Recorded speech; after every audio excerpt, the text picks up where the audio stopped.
So I'd like to welcome you all here to our Audubon meeting, Pelican Island Audubon Society meeting. And I don't know if one day later we can say Happy Valentine's Day, but we appreciate you all signing on to this great program we're going to have tonight.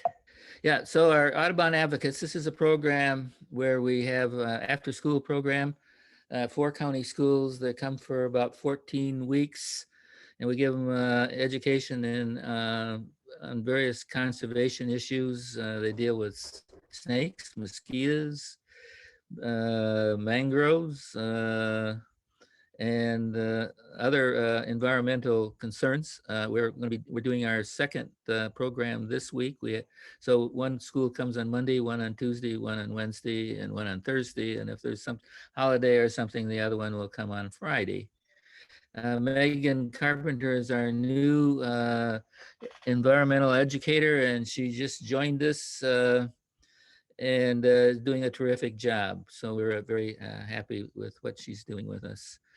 We had a great holiday giving, and thank you all for being very generous. It's probably one of our best years in support.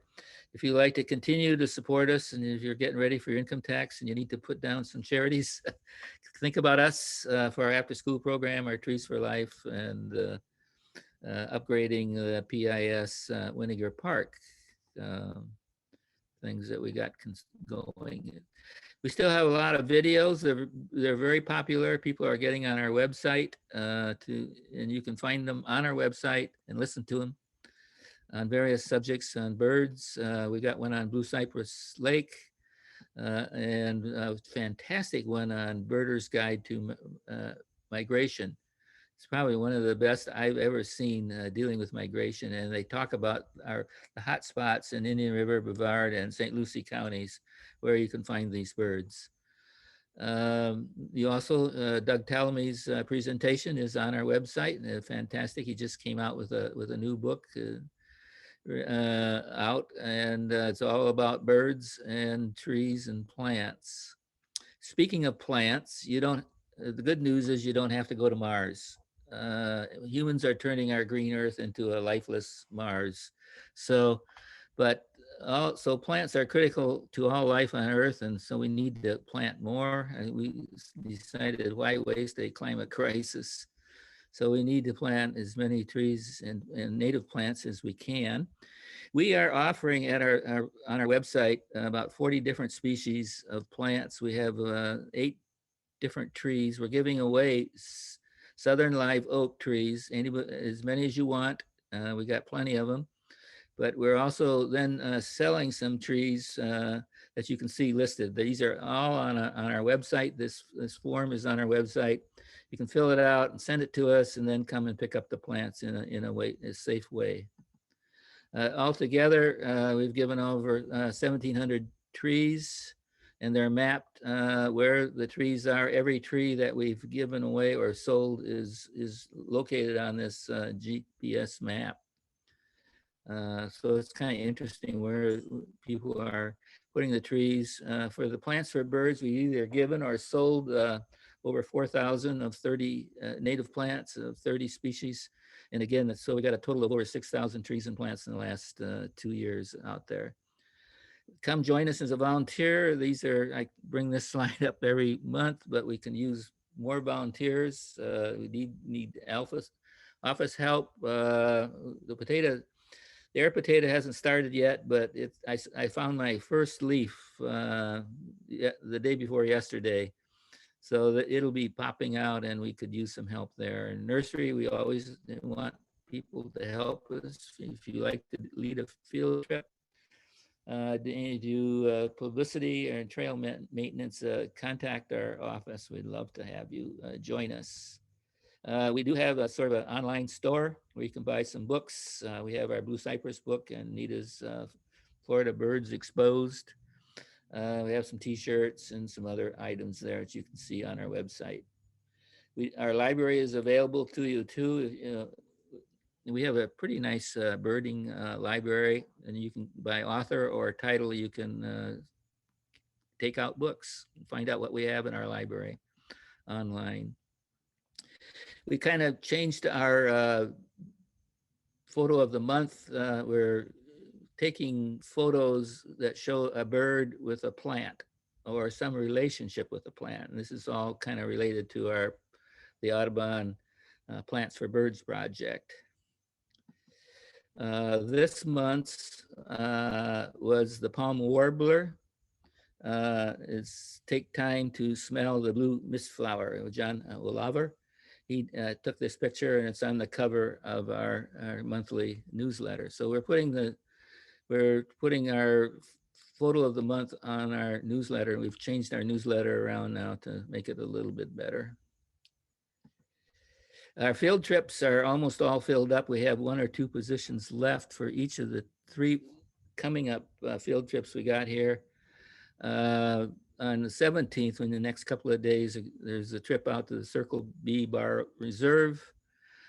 Steve Palmquist will be leading that, and you'll be seeing impressive wildlife on that trip. We limited it to 15 people, and everybody rides in their separate cars. On the February 20th, we have a trip out to Fort Drum Marsh area, George Glen. And this might be one place you might see the red-headed woodpecker if you're lucky, but you see a lot of other nice birds there too. And then on March 3rd, a trip out to Three Lakes Wildlife Management Area in Joe Overstreet area. And Ricky Ray will be doing that one. It goes from like 6 to in the morning till 2 p.m. So those are the trips. Most of them are, there's only 1 or 2 positions available for the next 3 field trips. But you can get online and see that the other trips that we have in the rest of March and April and May. So that brings us to our great speaker tonight, Jerry Lorenz. He's going to be talking about spoonbills in Florida Bay, but a pink canary in the coal mine. I really like that title. It is the pink canary in the coal mine. And Jerry has been very helpful for our project out at the stick marsh. We've been following for the last 3 or 4 years, the spoonbills that are moving up from down south. They're moving north because I think Jerry will tell you reasons why. But we could use some volunteers to help us with the project out there. It's a fun trip, and you see lots and lots of birds. It's one of our top birding sites in our county. And so if you'd like to be involved, call our office and tell us that you'd like to be involved in the project. The birding class that we have, which is all filled up, is going there on the next trip too, just to see it. Jerry's Lorenz research focuses on the impact of water management in the southern Everglades on coastal ecosystems of Florida Bay. Specifically, the project examines the linkage between freshwater deliveries from the Everglades and the abundance of plants and prey fishes in the mangroves and the succeeding nesting roseate spoonbills in the bay. He, in 2000, became the research director of Audubon, Florida's Everglades Science Center, and he got his PhD at the University of Miami. He was promoted to the research director for Audubon, Florida in 2005. And he serves as a member of the Florida Keys National Marine Sanctuary Advisory Council and was recently selected as chairman of the Restoration Conductivity Working Group of the Sanctuary. Thank you, Jerry, for being with us and being our speaker today. Looks like we have a great crowd here. I will stop sharing and let you get in here. Thank you, Richard. Can you hear me? Yes, we can. Okay. First of all, I want to reiterate, I'm amazed at your tree planting program. From somebody who's reforested my property in the Keys from being all exotic Brazilian pepper to a hardwood hammock. I can't tell you how that's changed the bird life here. So I strongly encourage people to participate in that program. With that said, Let me see if I can make this work. First of all, let's share screen. How do I do that? I'll do it.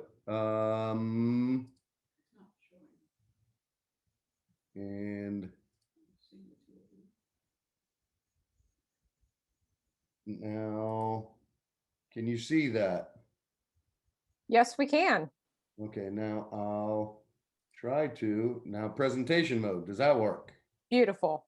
Okay. So again, thanks for allowing me to speak tonight. I really do have a affinity for Pelican Island um, Audubon Society. I have gotten a lot of support, and with Stick Marsh, I seem to have developed a real affinity for that area. I've always liked that area, especially the Merritt Island, but Stick Marsh is pretty spectacular.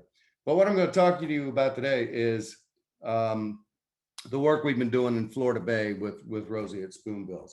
And first of all, I am not an ornithologist. Don't claim to be. I'm a casual birder. I love going birding, but I don't so much as keep a life list. I'm a marine ecologist, primarily a fish guy, and that's by training. My degree is in marine biology and fisheries. Now, I have a really strange history of how I ended up at Audubon. I was applying to PhD programs in fisheries biology, and I wanted to do tropics. So I was applying to University of Miami, University of Florida, and I got this cryptic note that somebody at the University of Florida wanted to talk to me about attending there for a PhD um, to of all things, study spoonbills in South Florida. Now, I grew up in the Ohio River, and this is what a spoonbill is to me.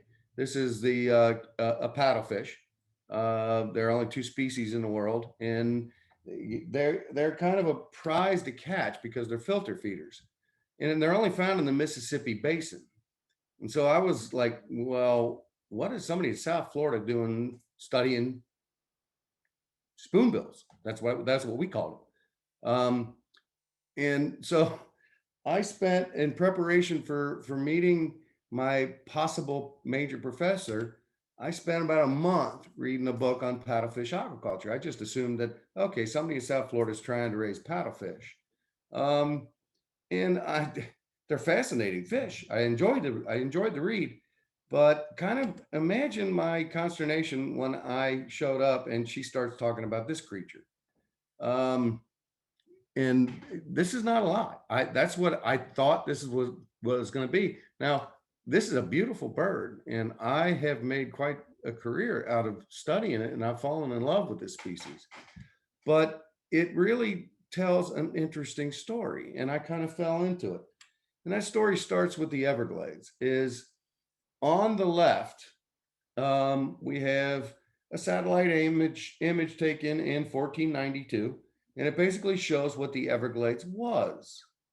Um, and then on the right is a picture of what it looks like now. And so it's been divided, crisscrossed with canals, separated into management units of all things, and it's not managed as one system.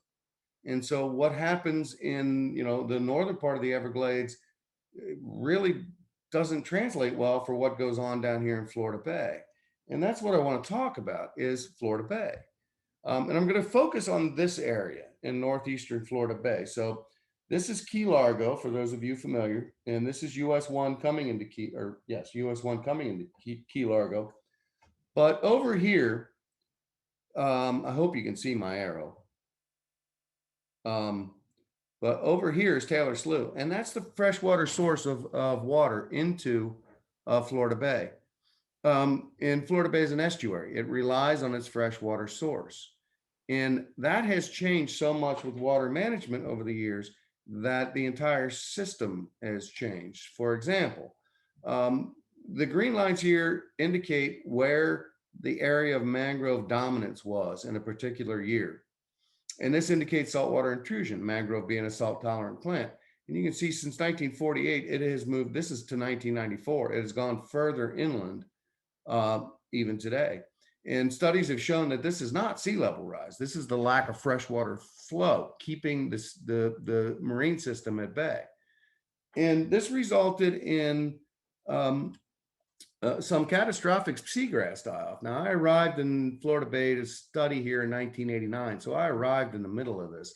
And Florida Bay was gorgeous. And I watched it deteriorate before my very eyes. All of these areas, this is what Florida Bay looked like when I arrived. This lush seagrass bed was emerald green. And then these cross-hatched areas that you see are all areas of die-off as of 1989. So massive areas died off. When seagrass dies, it starts to decompose. And the end of that is the algae come in. And so we have these massive algal blooms. This one was from 2007. And it shows that it goes from the mainland all the way out to the coral reef tract. And this is a picture of Tennessee Reef during that period. And it kind of looks like, maybe this is a reef, but when you focus in on it, you can see this green cloud going across the top of the coral reef. And coral reefs being as sensitive as they are, that's not a good thing. So eventually, after studying for many, many years, I came up with, I just started looking at the literature, and I published this, a review of the effects of altered hydrology and salinity on vertebrate fauna. And this is just, I don't expect you to read this. This is a table of studies that showed that with the saltwater intrusion, these animals suffered. They changed. Their population went down or went sideways. And it was really a very clear connection as to when we cut off freshwater flow. Examples of these are some reptiles: American crocodile, mangrove terrapin, both declined rapidly. Mammals, bottlenose dolphin stopped using northeastern Florida Bay as a pupping ground for the most part. West Indian manatee use declined, even taking into account their overall decline. 5 bird species, the great white heron, osprey, brown pelican, and bald eagle, all declined. And the 5th one is what I'm going to talk about, the spoonbills. But we also found that the prey-based fishes that these birds feed on also changed. There were fewer of them. And without these little fishes to feed the birds and the game fish, we started having declines in our game fish. And I picture here a redfish and a snook. And snook in particular is an animal that I wanted to study when I got here, and ended up doing birds, which again, I'm not complaining because it worked out very well for me, but that's the fish I had the most interest in. Now, snook, if you look at this picture, this is just, this was taken by a friend of mine, a fishing guide. And here's a snook, and you can see in the background one of my little pink buddies back here. And so they're both feeding in the exact same spot on the same things. This is still that same fish. You can see that when you catch a snook, it kind of regurgitates, and you can see these fish in its mouth. And this is what that looks like when you put it in your hand. And these are the animals. The red is what spoonbills feed on, and the yellow is what all the other wading birds feed on. So these birds and game fish are inexorably linked. They're just together. And so that leads me to when I talk to people in my area in fisheries, I refer to this animal as a pink snook. And the difference between this is I can follow this bird, right? I can go to its nest and monitor its production and know where it's nesting, know where it's feeding. And that's really hard to do with snook. It can be done, but it's terribly expensive and terribly hard. Now, a little bit of biology of spoonbills is, hopefully this video will work. Spoonbills are feed by tactile location. They feel for their food. They're not like herons that strike at food. They drag their bill through the water when they encounter primarily fish, but other things as well. Their bill snaps shut and they swallow it. And it's just this repetitive motion. I call them pink vacuum cleaners. They just go through a marsh and find everything that's out there. And mostly what they're feeding on in Florida Bay, they'll take anything. They'll eat any prey that they encounter. The shrimp, crabs, snails, seeds. But in Florida Bay, the 2 most common prey items are these two fish, the sheepshead minnow and the sailfin molly. And that's not to say they target these fish. These are just the two most common fish where they forage. They overwhelm the rest of the population or the community of fishes. And so we get into what I was hired to do is the how fish act in the environment. And where these birds feed, we have a distinct wet season, dry season. So during the wet season, there's really high water, and these fish reproduce very quickly. On the order of 6 weeks, they go from the time they were born to the time they start reproducing in some cases.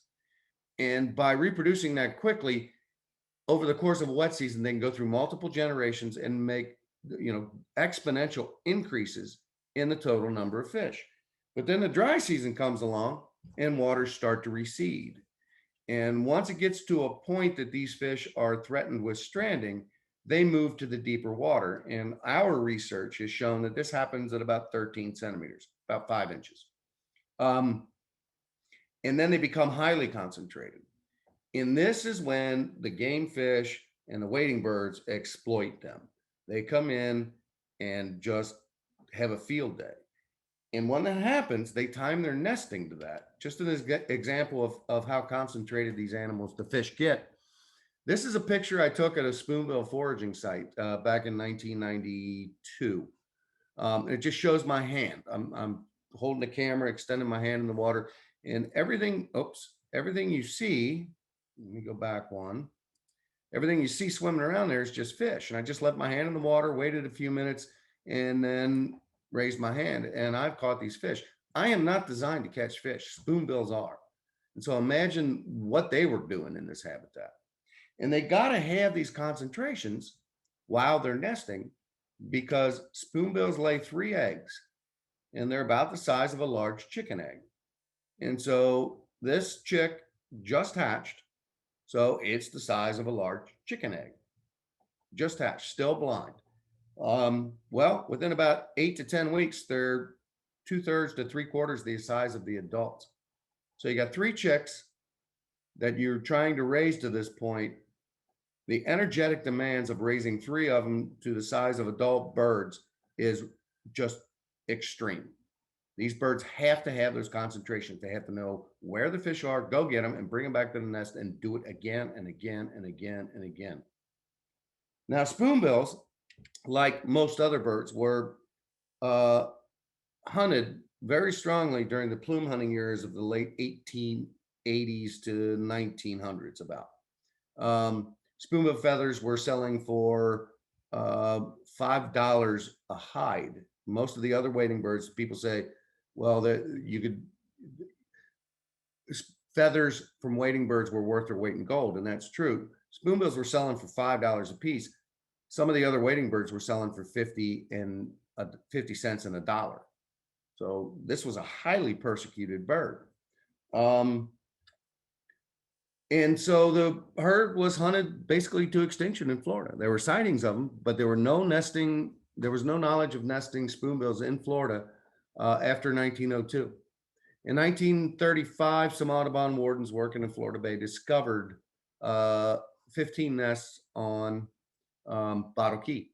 And that led to Robert Porter Allen, who was the chief scientist for National Audubon Society at the time, the president relocated him to Florida Bay to investigate this species, see what we could do to help this bird.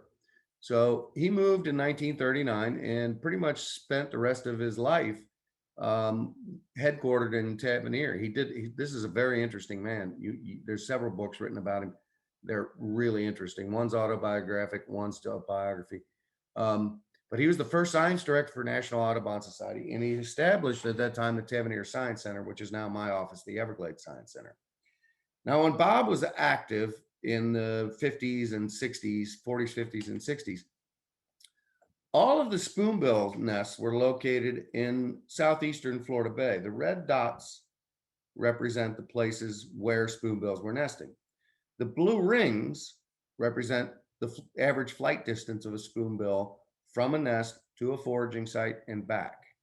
And so what you see here is all the colonies that were active when Bob started, or shortly after Bob started. And they all overlap right here. And this is the wetland between Key Largo and Plantation Key, the first two main keys in the mainline keys. And so Bob would go out there and monitor these birds. And this is the number of nests in Florida Bay from 1951, or I'm sorry, from those colonies to about 1972. You can see they increased very rapidly and then plummet. The biggest colony was this place called Cowpens Key. And this is what happened at Cowpens Key. Again, a boom and a bust cycle. So at Cowpens, this is just a map of it. Here's Cowpens Key, real close to Plantation Key and Key Largo. Here's Tavernier Creek that separates the two islands. And Jerry, just so you know, for some reason we can't see your mouse. can you see it over here? Yes, I can. Okay, so I'm confused because I don't know which screen to point to. All right, so let's just go over here. So this is Cowpens Key right here. And Key Largo, Plantation Key, and the creek that flows between them. And Bob lived about here, and pretty much every night he would go out to the nesting colony at Cowpens Key, sit in his boat, literally spend the night, and he would count in the evening which direction the birds were coming from and which direction they were flying to, following flights. And then he'd spend the night, get up in the morning, do the same thing again. And he'd do this most every night during nesting season. And unfortunately, yeah, the data was never used. Bob collected this through 1963, from 58 to 63. He died just months after collecting his last data in April of 1963. And so when I started looking into the spoonbill thing, I found his notebooks in a closet in my office. And I took all that data and I worked it up. And these slides take a little bit of explaining, but the center of the pie chart is Cowpens Key. And the wedges indicate the flight, where the bird was going, and the colors indicate the intensity. So darker red, yellow, there's more birds flying in that direction. Gray, there's not a whole lot. And what this shows is that these birds were flying almost to the east and southeast exclusively. They were hunting to the east and southeast. And so I found these aerial photographs. This one is 1945. This one is 1964. And it shows what it looked like in 1948. And so these birds, here's Cowpens, right here. And I had to lay this over to fit it on the screen, but north is this way. So to the east is this wetland, and to the southeast is this wetland. Well, Bob started this in 1958. And in 1958, they filled this wetland with a dredge and fill subdivision. By the way, my office is located right about there. So that's where we set up shop. So what happens is the birds quit going to the southeast and intensify their flights to the east. More than about 60% of the flights are in one direction. And then in 1959, that wetland got filled in by these two subdivisions. So this one disappeared. What happened? The birds start flying pretty much in random patterns for the next 3 years and then stop. So after Bob documented this number of nests in 1962, 63, there were no spoonbills nesting there 7 years later after his death, or 5 years later. So they went away. Another example of what this meant is that this is the chicks per nest. And the yellow here is where the southeast colonies were, including Cowpens. This is the number of chicks on average produced per nest. So on average, prior to 1971, they were producing about 2.25 chicks. After all the wetlands were filled, it dropped to 0.25 chicks. So it's a 10-fold decrease in the number of birds. So here you would have, out of 4 nests, you would have 10 birds. Here, you out of 4 nests, you would have 1. And that's just the result of these birds not being able to find food. The conclusion that we made from this is alterations in foraging ground results in the decline of nesting success. And this is the big thing. It means that food resources are really important to these spoonbills. If they don't have the food resources, they will go away.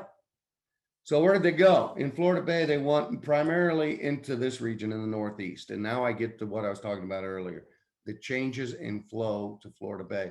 And this, again, when Bob was alive, this is where they were nesting in the flight rings. And it overlaps all this area into mangroves from Taylor Slough around to southern Biscayne Bay a little bit. My predecessors, George Powell and Robin Bjork, put radio tags on some birds, and they tracked where they were foraging.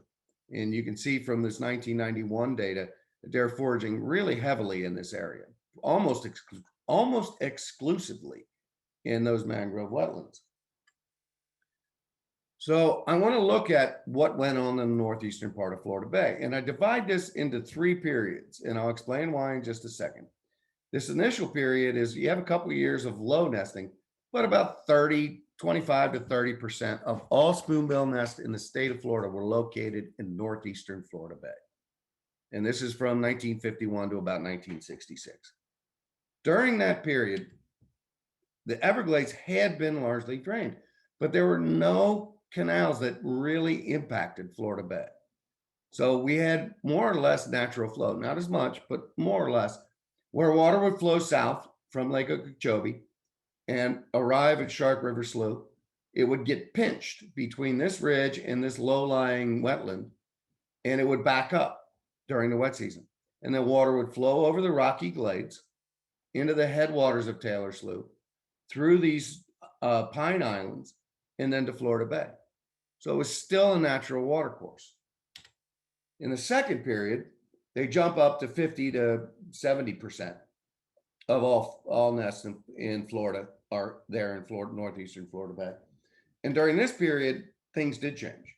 This canal system was built from 1960 to 65.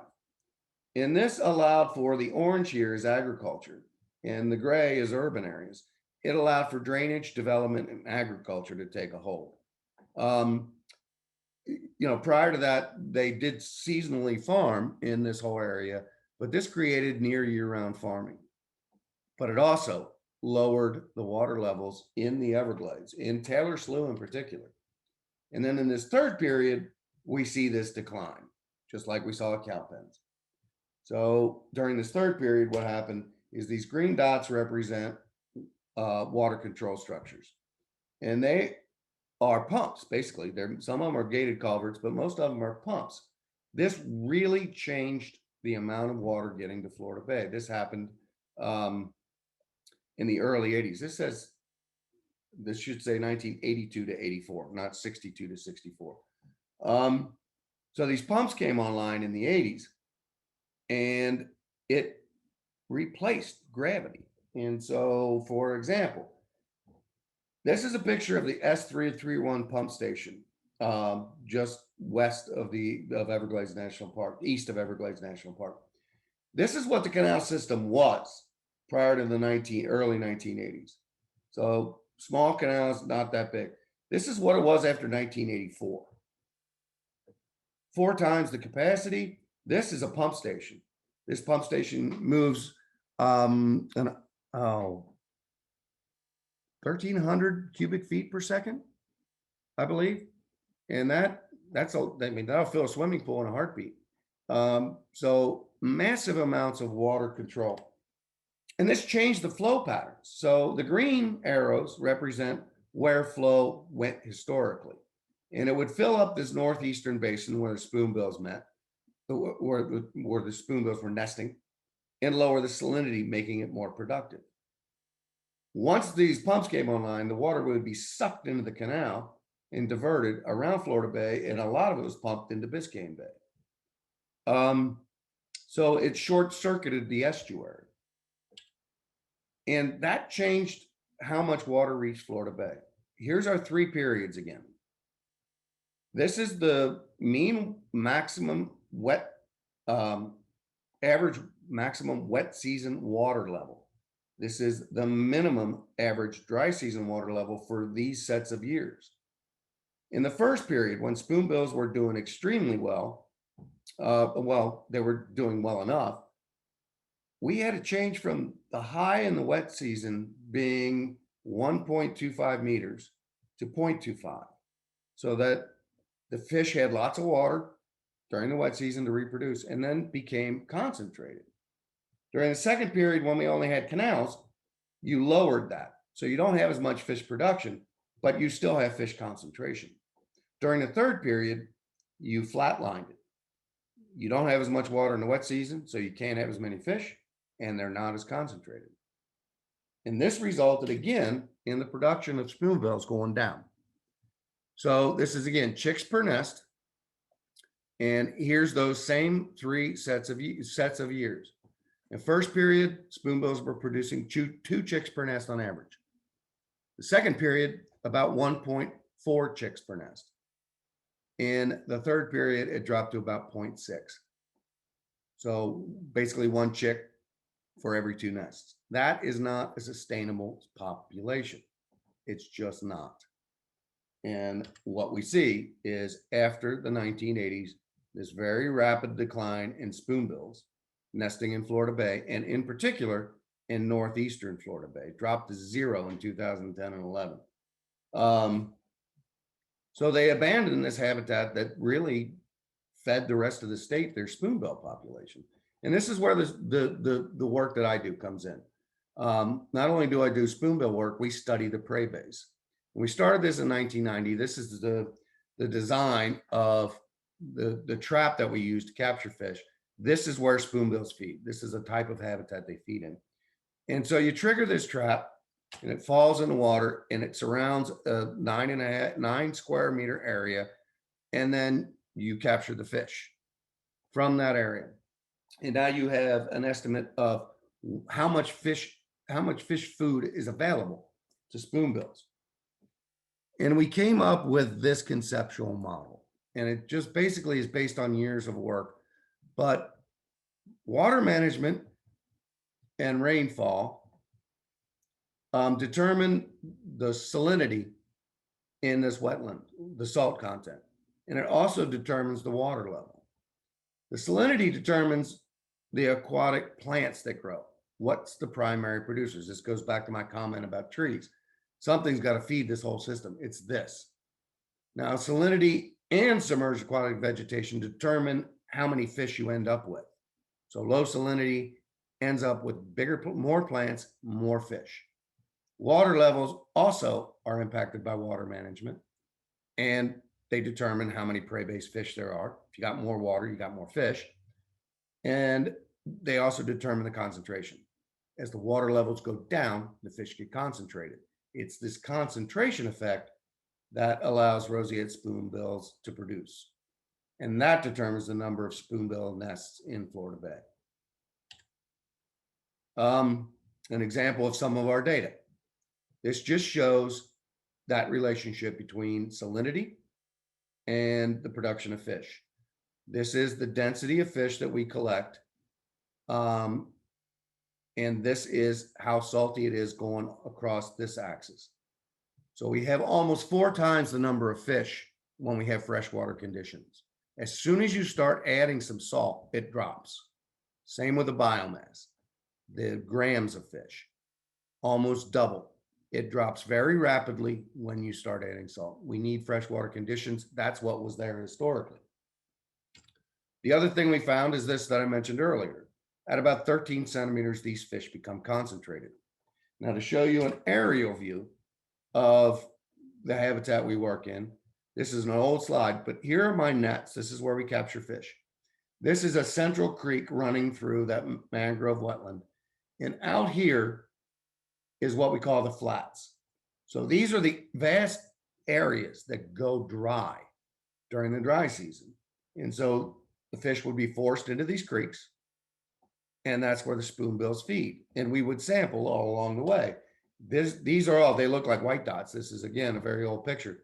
but this is one of our sampling sites. I have net frames here and here. These are all spoonbills. These are all spoonbills foraging at that location. That's why we put our traps where we put them, is to see exactly what spoonbills we're foraging on. What we found is that if you divide the years that spoonbills were successful, definition being they produced more than one chick on average per nest. Less than that, we called a fail. In years where they were successful, the water levels at the top, this is the mean water level at where we were sampling fish, was always below 13 centimeters at all 4 places. And the fish were concentrated. They were available to the adults. When you take failed years where they failed to produce young or didn't produce enough, it's always above 13 centimeters. And the fish are not concentrated. They just didn't have enough access to food.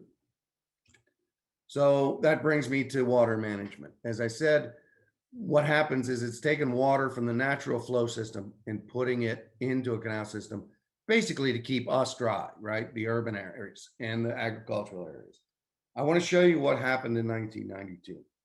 1992 and 93 this is the water level on this axis. So these are the water levels at 2 of the places we sample fish. The yellow line here is the beginning of spoonbill nesting season on the calendar axis. And this is the end. This is when they would have finished. This is about when spoonbills would have hatched from their eggs. So the water level starts to drop. The fish get concentrated below 13 centimeters. Spoonbills lay eggs. They got enough food. This is when they hatch. Then the pumps turn on and the water goes up. It dumps water right on their wetland. And this happened repeatedly. Now, 1992-93 was worst case scenario. I'm showing this to you for drama, but it kept going up. And those spoonbills didn't reproduce. They failed to raise young. And I just want to give you a taste of what I was watching. This is a video that I took. It wasn't that year, it was 1994. Similar circumstance. So what happens is the adult spoonbill goes looking for food. It can't find any. It keeps looking. The second adult's protecting the chicks. It leaves because it needs food and it needs to find food for its chicks. The chicks get cold. They're unprotected. They always pretty much nest over water. They fall in the water and they're dead. There were 150 nests on this island when I took this short video. We had a total of 10 chicks survive. So 150 nests times 3 per nest, 450. And if I turn this camera around, you would be rather revolted by what is on the shoreline behind me is a rack line of dead spoonbill chicks. It's very upsetting. It pretty much changed my mindset about what I was going to do. But I rescued those 2 chicks and I took them to a rehab center and here they are. I'm not the heartless bastard my employees would say I was. And we released them as juveniles, but they were healthy. So I took all this information and I published another paper about how spoonbills are ecological indicators. We can look at what spoonbills do. We know what they need. And if we look at that when we're gauging Everglades restoration, we get some idea of whether it's successful or not. And this is just an example of some of the stuff we produce. This is a report that we send to Congress. We also publish it in the State of the Everglades report every year, or we have for the last 2 years. And it just shows that, okay, here's water level. And if I blow this up, here is that 13 centimeter line. This is what's normal for what's supposed to happen. The bottom line is the minimum. The top black line is the maximum. In 2000, for this year, 2000, I think this was 2018-19, water level is always at the maximum. It only gets below that 13 centimeter mark for about 5 days. And that means the birds can't forage. So we score that a red light. It's bad. Salinity is mixed because we want continuous freshwater conditions. Well, we get these spikes and that's bad. But we also have freshwater conditions well past normal into April. That's good. And so with water management, we're getting mixed results. Now, another thing we started doing was banding these birds. We started doing this in 2003, and we put these bands on it so that people like yourself, if they would see these bands, they could go to our website and report that they saw a particular bird. We would know it was where it was hatched, how old it was, how far it traveled, and all that stuff. We'd get some really good information. And the way this shows up on my email when somebody enters this data is this is a typical report. So somebody saw the band WR, it was brown, it was a horizontal orientation. This is where they found it. This is who they are. This is how they knew. All this information is in there. Well, about 70% of the stuff I get these days is this, right? Just it's spam. It's this one is by generic Viagra, Levaquin, and I get more of these than actual reports. But that's how it is. So one day I get this one, right? And I'm looking at it and I'm going, this doesn't look like spam. I can figure out to throw spam out really fast. So real name, real email address, real phone number, meta-colored band, which is what we use, alphanumeric code. Okay. So I keep going down. I'm like, I have no idea what this is because it's supposed to be 2 or 3 letters. And then it says Lake of the Ozarks. I'm like, Missouri? So you read further, and at the bottom, the spoonbill tasted delicious. Now, this really angered me because I was like, okay, we got a bird flying into a strange territory. So I didn't want to talk to the person who reported this. So I had a graduate student do it. Turns out it's one of these guys. So yeah, there's some irony in life. This is that spoonbill paddlefish I was talking about earlier. We also put satellite transmitters on these birds. And so we could follow them around in real time. Every hour we get a report where these birds were. From this study, we found that the birds lived to about 25 years. Our oldest recaptured to date is 18, but there are some other things that indicate they live a little longer than that. Nesting success in Florida Bay was, we said 0.6, but our resites indicated much lower than that. And they exhibit a really high degree of nesting fidelity. So they come back to where they were hatched. And then the population grows from there, right? You get 2 or 3 nests. Next year, you get 5 or 6 next year. So as you recruit the young, they come back to where they were hatched.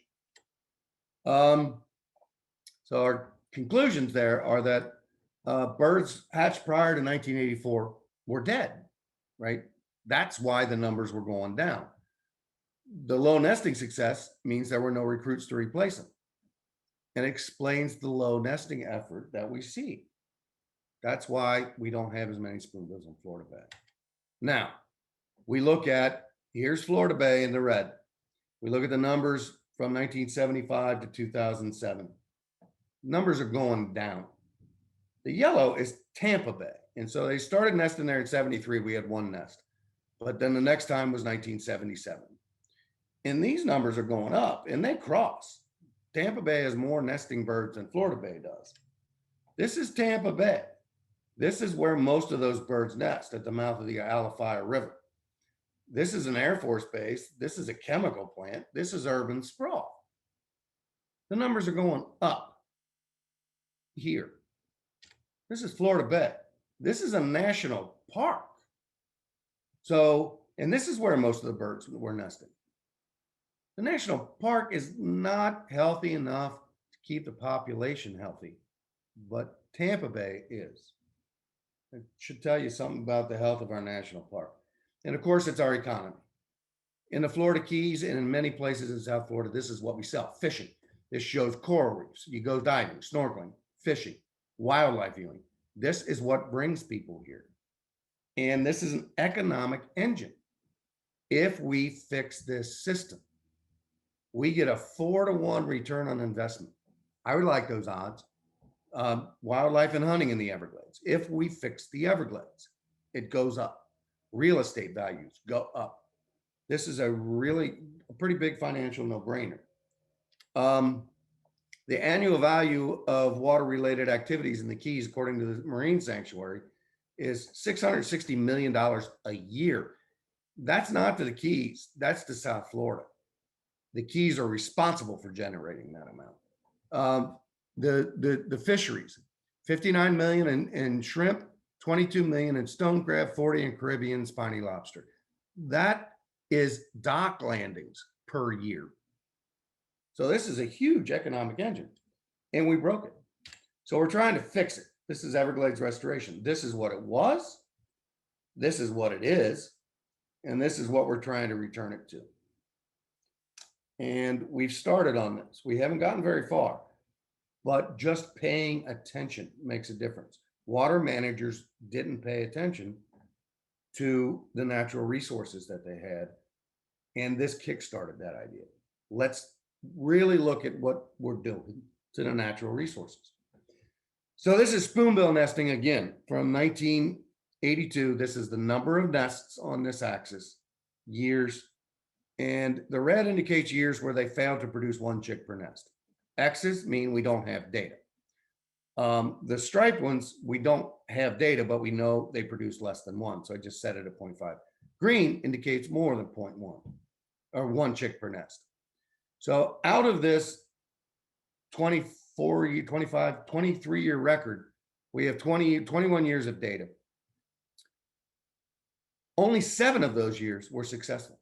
And these only occurred in a drought when water levels concentrated fish. All the other years failed. Okay, let's add on the next 15 years. And out of that, we have only 3 failed years. Spoonbills are reproducing and making more of themselves. And what happened? Well, time frame.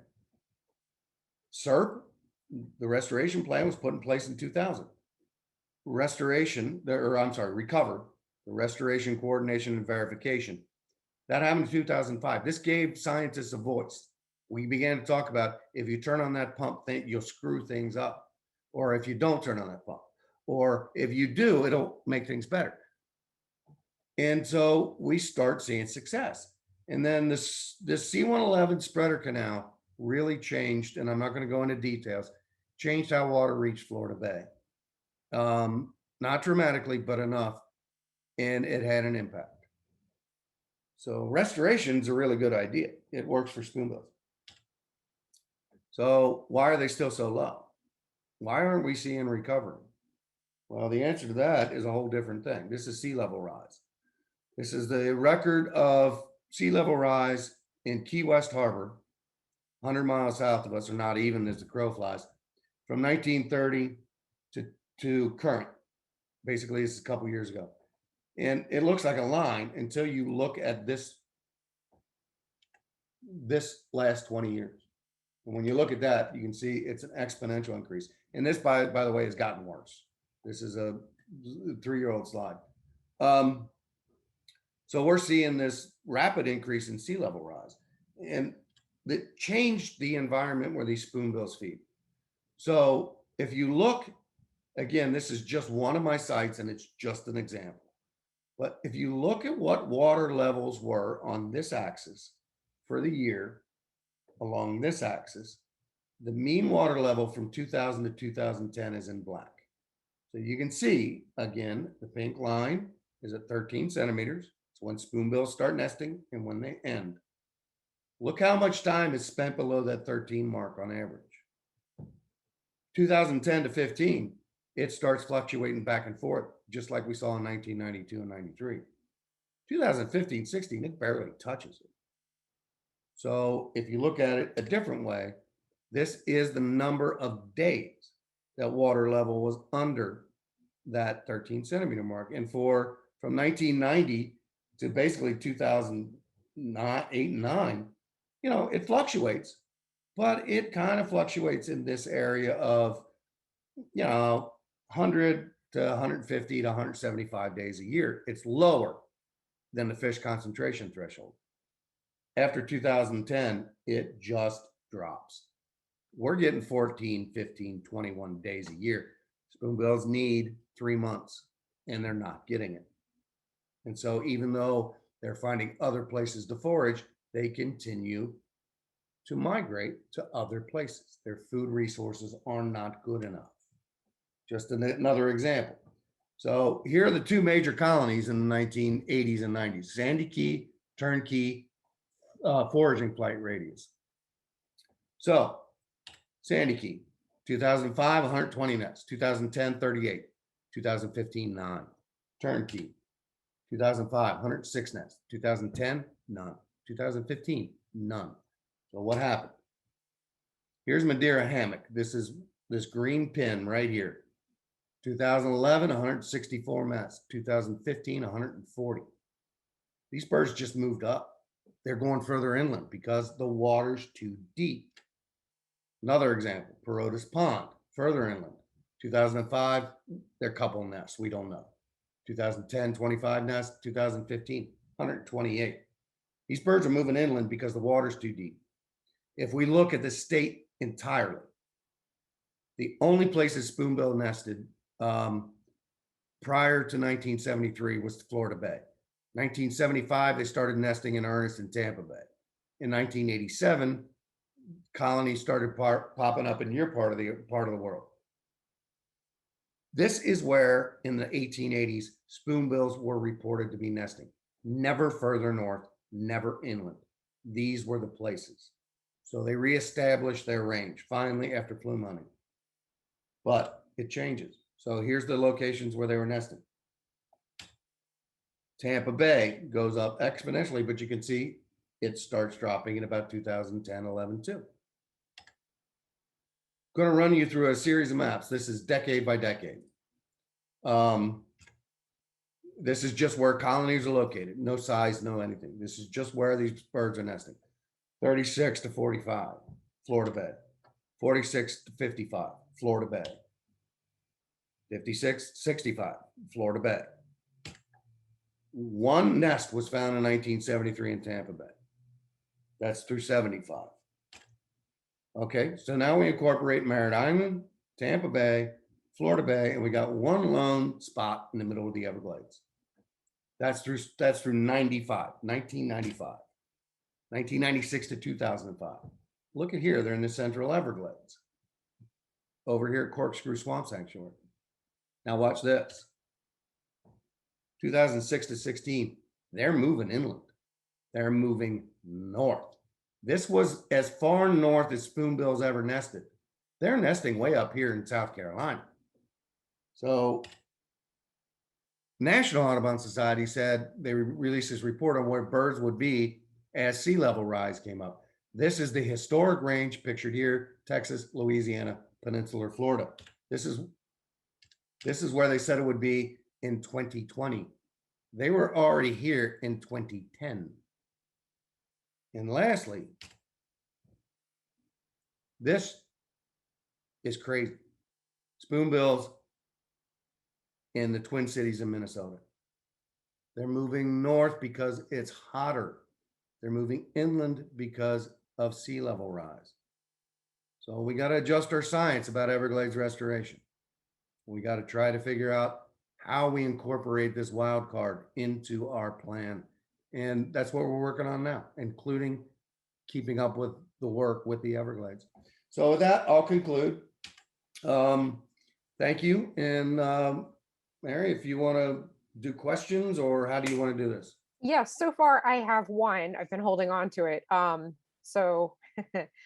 This person, it's anonymous. Hello, super excited to watch your presentation today. Just had a quick question. We saw a recent US FWS, Fish and Wildlife Services, Instagram post that cited your research on roseate spoonbills. They stated the roseate spoonbills are, quote, naturally pink, unlike flamingos.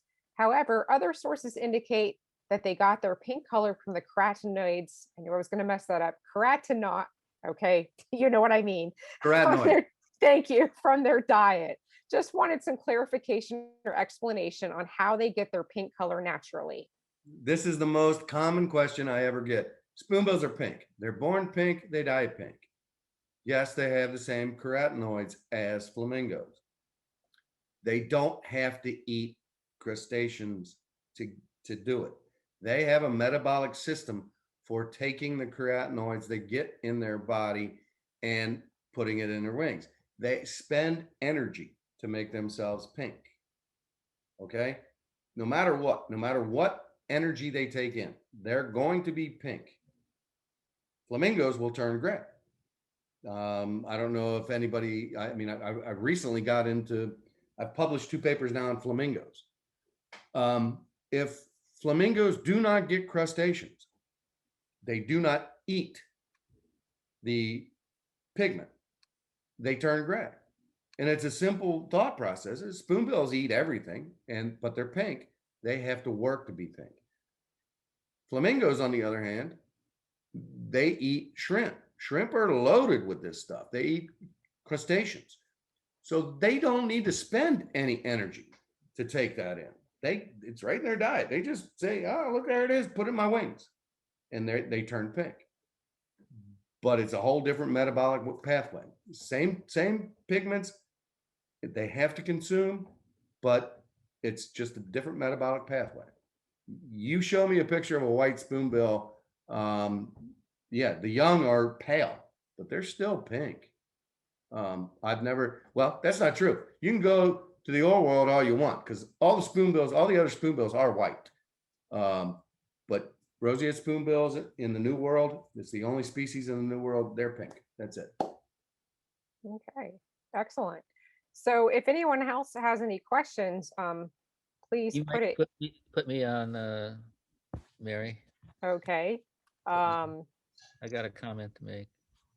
okay, you're on. I don't know why your camera's not on. It says the host is taking it off. Oh, let's try that again. Just real quick, one other question. Dr. Baker, I tried to turn your computer on, I mean, your camera on. Someone says new administration tipped off on your research, question mark, a turbulent time for the federal government to help out Florida's situation. Yes. Okay. That's So that's very true. And I'm suffering, my program is suffering from that too. But everybody is, right? It's not just that. This is, living in a pandemic in a very troubled America. So we're all suffering. And yeah, I mean, there have been things that happened in the last week that really stressed me out. And it's not an administration, it's just the nature of the beast.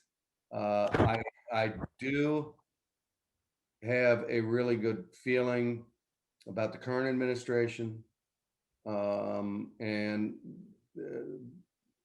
even the current governor.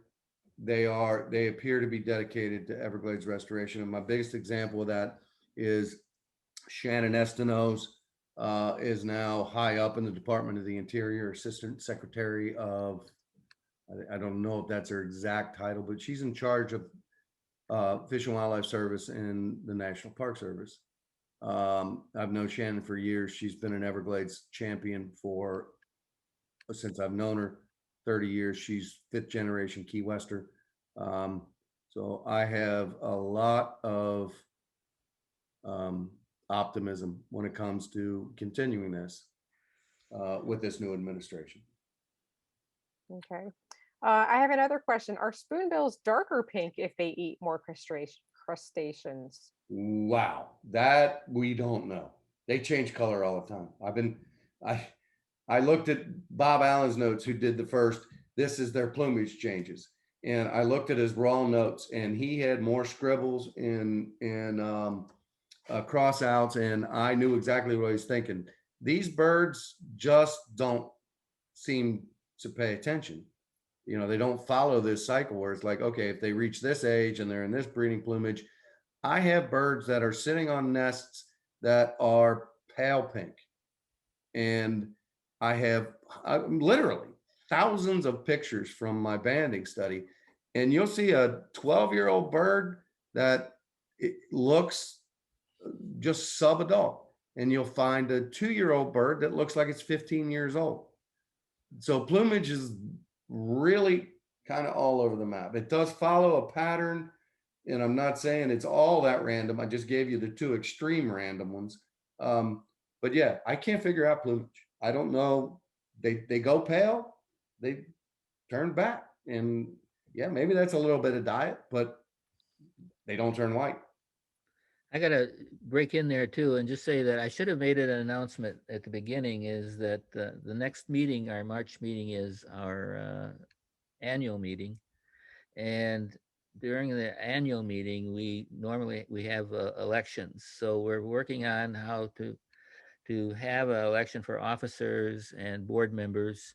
All the officers are up for election. That's the president, first vice president, second vice president, corresponding secretary, secretary, and treasurer, plus two elected board members. We have formed a committee. Graham Cox is the chair, and Judy Orcutt and Sharon Marble are on the committee. I haven't seen their report yet. I think most of the officers are thinking of continuing, but if anybody would like to be on our board, participate, we would love to have you. So would you contact our office and we will direct you to, or if you know Graham Cox, we will direct you to Graham Cox, who's in chair of the nominating committee. So we were supposed to make that announcement tonight that we are going to be having elections next month. And I have more questions if I can continue. Sure. Okay. So Susan Scott asks, are the spoonbills there in the stick marsh in Fellsmere on that island next to the boat ramp? I don't really know what that means. That Yes, is, are they they there are. now? Yes. She might want to clarify that. Okay. Are spoonbills amenable to raising in controlled conditions for repopulating, akin to the California Condor program? No, and we don't need to do that. Spoonbills are doing marvelously. In the state of Florida, I showed that last thing where they're expanding northward. There are more spoonbills in the state of Florida than there have been since 1900. They are going gangbusters. They, in the play that my point of this presentation is that they're telling us that Florida Bay is in really bad shape. They're telling us that the oceans are rising. They're telling us that it's getting warmer, but that's opening a whole lot of places for these birds to go. We've got spoonbills now nesting in Arkansas. Okay. They never nested away from the coast. They're in, like I said, South Carolina, Georgia. So yeah, they're taking advantage of our screw ups, and God bless them. Maybe we should learn to move away from the coast, but I'm not. I live in the Keys. My house is going to be underwater. How long do spoonbills typically live? About 20. This is speculative. The oldest we have recited prior to our study, the oldest record of a spoonbill was 7 years old. And we immediately crushed that by capturing a bird that we were trying to capture a bird to put a transmitter on. By sheer coincidence, was one of 20 birds that my predecessor banded, and it was already 16 or 17 years old. Just crazy odds that he banded it at turnkey. 17 years later, we go in, set up a trap, and we capture one of the birds that he banded on the same island it was hatched. So we know now 17. We've been doing this 17 years. So now we have several birds that are 17 years old. But if you look at the biology, you do some calculations, it's likely 25 to 30 years. I mean, the odds are we're finding, the ancient spoonbills. That's unlikely. Okay. And George Glenn asks, what are some of the most important Everglades projects that need to be completed to help restore the ecosystem? Well, to me, okay. First of all, Tamiami Trail was number one. and it's largely completed, but is not active. And what I mean by that is we got to do other things to make it actually function like it's supposed to, but it is currently given benefits. I think the C-111 canal project, which hasn't even been designed yet, is one of the most important. The C-111 canal, the canal I showed you, is the drain plug in the Everglades. Whenever we need to get rid of water, you pull that drain plug and the whole thing goes. That's got to stop. I think that is the priority. And currently there's, this is what we're going to do kind of plans, but no real designs on doing it. It's got to be filled in. The Central Everglades plan is been approved. That is the biggest step that we can do so far. That is, if we can cut out some of those canals in the middle of the Everglades, or at least make them hydrologically invisible, ecologically invisible, then that's a huge benefit. Having a reservoir to put water into other than Lake Okeechobee is gigantic. And yeah, the one that they're building is, I mean, you hear the numbers and it sounds huge. It's nothing compared to Lake Okeechobee, but these are all baby steps, and that's what we've been doing. We see incremental change.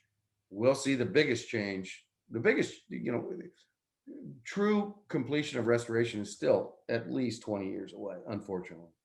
But we keep working toward it. And once we get these peripheral projects online that can absorb the magnitude of what we want to do in the Middle Everglades, that's what we need to continue doing. And we're getting close. We're getting very close to seeing some actual restoration effects. I appear to Don't have give no up on more. us. I appear to have no more questions. Very good. Well, thank you very much, Jerry, for an enlightened talk, telling us about why we're having all these spoonbills up here. We're noticing them coming in large numbers out at Spoonbill, at the Stick Marsh, and it's up in Arkansas. That's a pretty amazing story, and what climate change is really affecting us drastically. And just your story about the fish, I think that was so good. The different kinds of fish, and how the importance of them there are. And so I guess these freshwater fish up in Arkansas is what they're beginning to like. So is people going to be looking at that project too, I suppose? Honestly, in my opinion, if I was starting this over, if I was 27, 26 years old again, like I was when I started, I would focus on that Stick Marsh area, because the state has essentially created not only the colony, but their foraging ground. And I have no other knowledge of anywhere in the world where somebody has recreated a wading bird, not just place for them to nest or a place for them to feed, both of them together in the same spot, Right. and had it be this successful. Yeah. Unfortunately, I'm not 26. Anybody got a time machine? Well, we'd like to have a lot of volunteers to help us out there too. So if you're interested in getting involved in this project, keeping track of, we're trying to find where these spoonbills are going to get their food when they're nesting there on the island at the Stick Marsh. They're going off in different directions, and that's one of the data that you're trying to find is where exactly are they? What direction are they moving? Where is the marsh that they're feeding off? And so, But Richard, if we had the money that, we could do banding, we could do transmitters, we could sample the fish.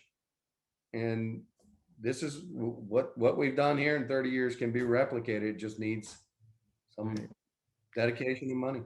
there's a lot of other birds out there at the Stick Marsh too. They're very interesting. It's lovely rookery. So thank you very much. I think we'll close this off now, and appreciate you very much to give this talk, Jerry. Appreciate it very much. Thank you, Richard. Thank you, everybody. Appreciate your attention and inviting me. Thank you very much.